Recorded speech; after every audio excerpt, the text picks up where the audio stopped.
नमस्कार दोस्तों, एक बार फिर से स्वागत है आप सभी का मेरे YouTube चैनल एजुकेशन पॉइंट में। दोस्तों बात करेंगे आज अपन भूगोल के फर्स्ट टॉपिक रीट लेवल 1 के फर्स्ट टॉपिक राजस्थान के भौगोलिक स्वरूप की जो हमारी मूल किताबें हैं उनसे आने वाले लाइन टू लाइन एक एक जो नोट्स है वो मैंने अपनी नोटबुक में बनाए हैं, तो मैं वो आप लोगों तक शेयर करना चाहती हूँ ताकि आप भी इसके साथ बहुत अच्छे से तैयारी कर सकें। फ्रेंड्स, ये जो नोट्स हैं मैंने खुद अपनी जो मूल बुक्स हैं उनमें से बनाए हैं। तो ये 10th की मूल किताबों में से है जो राजस्थान का भौगोलिक स्वरूप है वो, तो उसके बारे में चर्चा करेंगे। तो सबसे पहला टॉपिक है राजस्थान का भौगोलिक स्वरूप। आप एज इट इज इसको उतार सकते हैं, एज इट इज इसके नोट्स बना सकते हैं, क्योंकि एक एक लाइन टू लाइन मैंने ये नोट्स रेडी किए हैं। आपको पसंद आए तो एक लाइक और चैनल को सब्सक्राइब जरूर कर लेना। देखिए, पहला है राजस्थान का परिचय। सबसे पहले हम पढ़ेंगे राजस्थान का परिचय।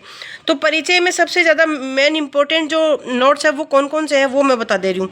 राजस्थान का राजपूताना का प्रयोग सबसे पहले किसने किया था? वो किया था जॉर्ज थॉमस ने सन 1800 में किया था। पुस्तक कौन सी थी जिसके अंदर इसका वर्णन किया, जिसका नाम दिया? वो थी military memorials of mister George Thomas.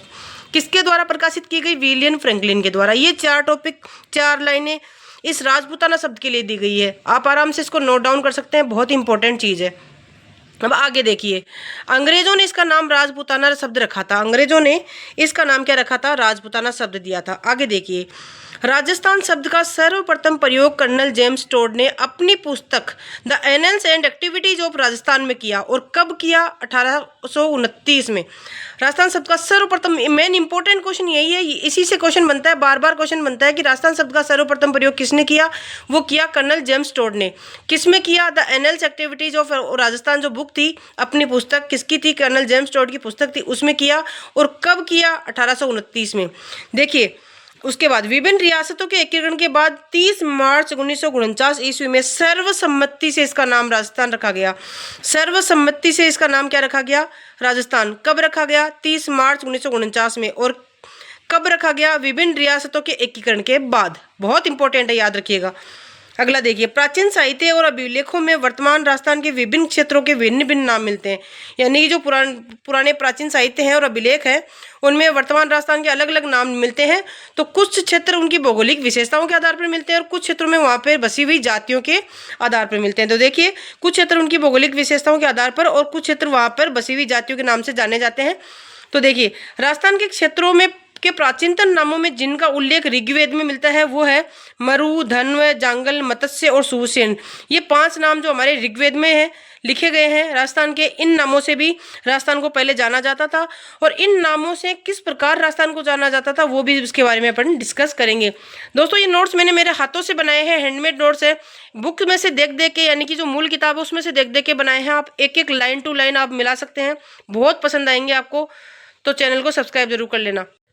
तो देखिए गाइज, मरु एवं धन्व दोनों का अर्थ एक ही है, पर इनका प्रयोग जो है ना वो जोधपुर संभाग के लिए किया जाता है। यानी कि मरु और धन्व जो राजस्थान के नाम रखे गए थे ना, ये दोनों का अर्थ एक ही है, मतलब दोनों एक ही नाम है। लेकिन ये जो कौन से संभाग के लिए है? जोधपुर संभाग के लिए इनका नाम रखा गया था। और ये मरु और जो धन्व नाम है ना हमारे ऋग्वेद के अंदर मिलते हैं, जो कि हमने पहले देखा था। और अगला देखिए, जोधपुर पहले मरु, फिर पहले जोधपुर सबसे पहले मरु बना, फिर उसके बाद उसको मरुवार बोला गया, और उसके कालांतर में इसको क्या बोला गया? मारवाड़ का नाम दे दिया गया। याद रखिएगा गाइज, ये जो नोट्स है ना, ये नोट्स हमारी मूल किताबों के अंदर से बनाए गए हैं, जो आपके लिए बहुत ही इंपॉर्टेंट साबित होंगे। देखिए, जंगल शब्द का प्रयोग उस क्षेत्र के लिए किया गया है जहाँ शमी, केर और पीलू आदि पाए जाते हैं।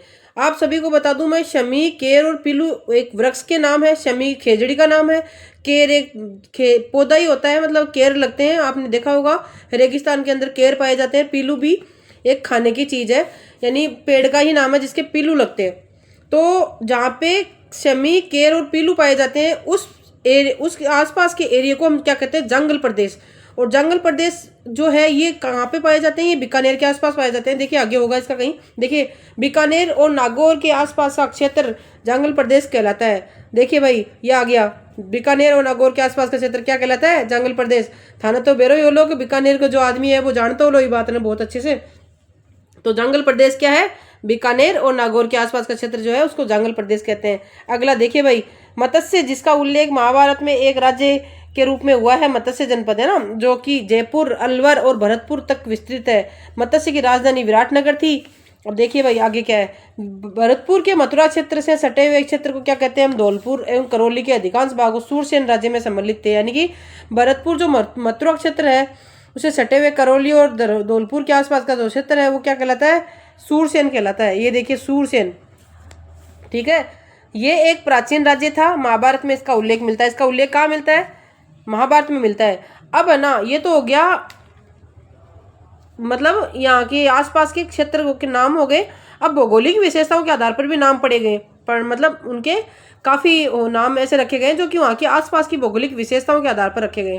पहला है कांटल प्रदेश, माई नदी के पास का जो प्रतापगढ़ का भूभाग है उसको क्या कहते हैं हम, कांटल प्रदेश। कांटल प्रदेश का जो नाम रखा गया वो क्यों रखा गया, ये प्रतापगढ़ के आसपास का भूभाग है जो कि माई नदी के किनारे पर बसा हुआ है। ये माई नदी के किनारे के कंठे पर स्थित है, माई नदी के किनारे पर कंठे पर स्थित है। अगला है 56 का मैदान, यानी प्रतापगढ़ और बांसवाड़ा के मध्य का भूभाग है जो कि 56 गांवों का समूह होने के कारण इसको 56 का मैदान कहा गया। अब देखिए भैंसरोडगढ़ से लेके बिजोलिया तक का क्षेत्र पठारी होने के कारण इसको उपरमाल का नाम दिया गया। ये क्वेश्चन रीट में आया हुआ भी है, बहुत इंपॉर्टेंट है कि भैंसरोडगढ़ से लेके बिजोलिया तक का जो क्षेत्र है वो क्यों उसको उपरमाल का नाम क्यों दिया गया, क्योंकि वो क्षेत्र पठारी क्षेत्र है और कहाँ से कहाँ तक है, भैंसरोडगढ़ से लेके बिजोलिया तक। अगला देखिए उदयपुर के आसपास का प्रदेश गिरवा कहलाता है। अब ये क्वेश्चन पूछ लिया जाए कि गिरवा किसे कहते हैं, तो उदयपुर के आसपास का प्रदेश कहलाता है जो कि पहाड़ियों की अधिकता के कारण इसका नाम गिरवा रखा गया है। जैसलमेर का एक प्राचीन नाम भी रखा गया है जो कि मांड था। और डूंगरपुर बांसवाड़ा क्षेत्र में बांगड़ कहलाता है। बांगड़ कौन सा है, डूंगरपुर बांसवाड़ा का क्षेत्र कहलाता है। और हाड़ौती नाम से जाना जाता है, वो कोटा बूंदी का प्रदेश है, उसको हाड़ौती के नाम से जाना जाता है। सीकर चुरू झुंझुनू आप सभी को पता ही है, शेखावाटी के नाम से जाना जाता है। तो गाइज ये देखिए मेरे हैंड रिटन नोट्स है जो मैंने खुद अपने हाथों से तैयार किए हैं, और अपनी जो मूल किताबें हैं उनमें से मैंने इनको रेडी किया है। तो आपको यदि मेरे नोट्स पसंद आ रहे हैं तो प्लीज़ चैनल को सब्सक्राइब और लाइक कर दें। आपको हर एक टॉपिक के नोट्स मेरे चैनल पे मिल जाएंगे। तो ये है राजस्थान का भौगोलिक स्वरूप एवं परिचय। तो हमने सबसे पहले परिचय पढ़ा है, इसके बाद में हम भौगोलिक स्वरूप पढ़ेंगे। तो ये क्लास कैसे लगी, पसंद आई तो लाइक और शेयर कर देना। कमेंट करना कि इसका मैं दूसरा वीडियो लेके आऊँ या नहीं लेके आऊँ। यदि मेहनत कर रही हूँ तो उसके लिए मुझे आपका कमेंट और मोटिवेशन जरूर चाहिए। तो फ्रेंड्स कैसा लगा वीडियो, पसंद आया तो लाइक और शेयर करना, चैनल को सब्सक्राइब करना। थैंक यू फ्रेंड्स, मिलेंगे नए वीडियो में, तब तक के लिए बाय बाय।